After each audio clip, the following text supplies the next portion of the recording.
Our media are corrupt when it comes to communist China. Our entertainment industry is corrupt. Much of our broadcast industry is corrupt. We have politicians who are corrupt, government officials who are corrupt, right into the White House and so forth and so on. It really is daunting. The book is Blood Money. You can get it at Amazon.com, any major bookstore. It's out right now. It's #1 on Amazon for a reason. It's because what's between the covers. And when you look, Peter Schweitzer, at these various companies that are doing business with communist China, I mean, the question becomes which companies aren't, not which companies are. There was a time in our history when companies were patriotic. They wouldn't do business with the Third Reich, obviously Japan after they attacked us and so forth and so on. The question becomes, when Kissinger said we need to open up to China, bring them into our capitalist system and so forth, seems to me we've come into their system and they're able to destroy certain of our corporations. They're able to blackmail. You even have the NBA and others where these players speak out for civil liberties. They claim to, except of course when it comes to China and their profits and their sneakers. This is going to be very, very difficult to reverse, isn't it? It is, because a lot of the powerful forces in this country that have economic power and political power don't want to change to the status quo. You're exactly right, Mark. The bargain we made with China going back to the early 90s was if we engage with them economically, they're going to become more like us. The sad fact is we become more like them. We are now censoring ourselves, or at least large companies are censoring themselves because they don't want to offend China. I have a chapter in the book on Hollywood and how the Hollywood studios, in this mad rush to get Chinese money, to get access to the Chinese market, give the Chinese Ministry of Propaganda veto power over what is in films, and with some really shocking results.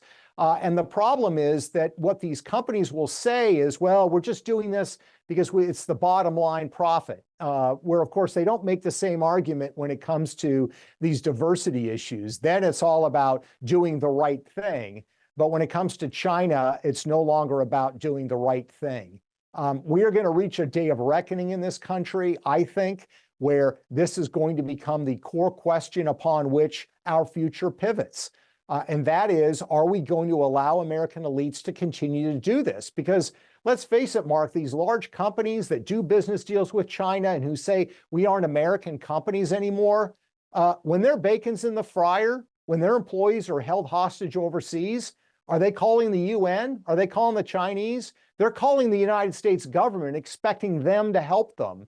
If they're having a problem, a legal problem internationally, they're expecting our criminal justice system to help them. So we need to remind them, no, you are American companies, and we don't have a problem with you operating overseas, but when it leads you to help our enemies, when it leads you to undermine our principles, then it's gone too far. And I think that day of reckoning is coming. Let's remember when Donald Trump enacted tariffs on the Chinese when he was president of the United States. The Chinese did not go to Washington, D.C. to lobby the Trump administration. They went to Silicon Valley, they went to Wall Street, and they said, you guys go and lobby the Trump administration. And those industries dutifully did. That's what's going on in the country, and that has to change. And that has to change, and I agree with that. You mentioned Hollywood in the few minutes we have left, but it's more than Hollywood, isn't it? It's our mass media. These are major international corporations, most of whom do business. Look at NBC, owned by Comcast, and the Olympics. They were not allowed to say anything negative about communist China, and they didn't. All throughout the Olympics, they didn't say a word. So our media are corrupt when it comes to communist China. Our entertainment industry is corrupt.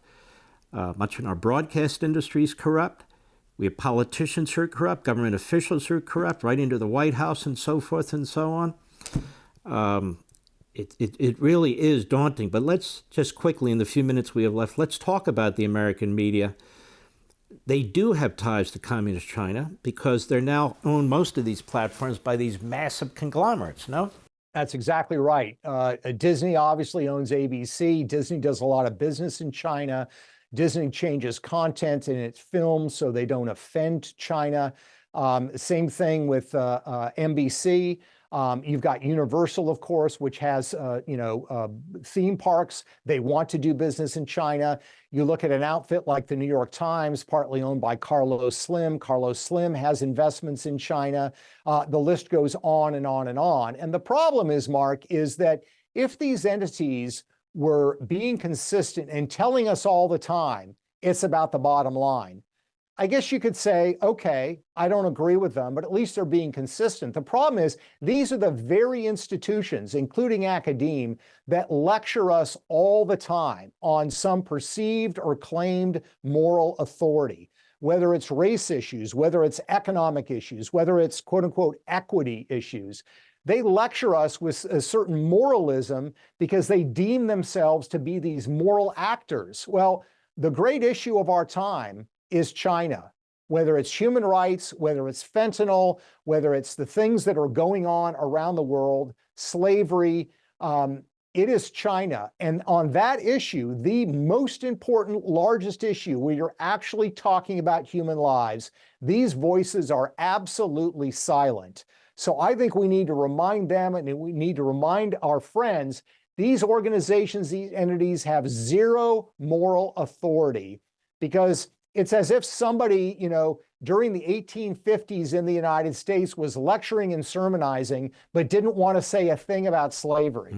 Nobody would take them seriously in their moralism, and we should not take these entities serious in any of their moralizing either.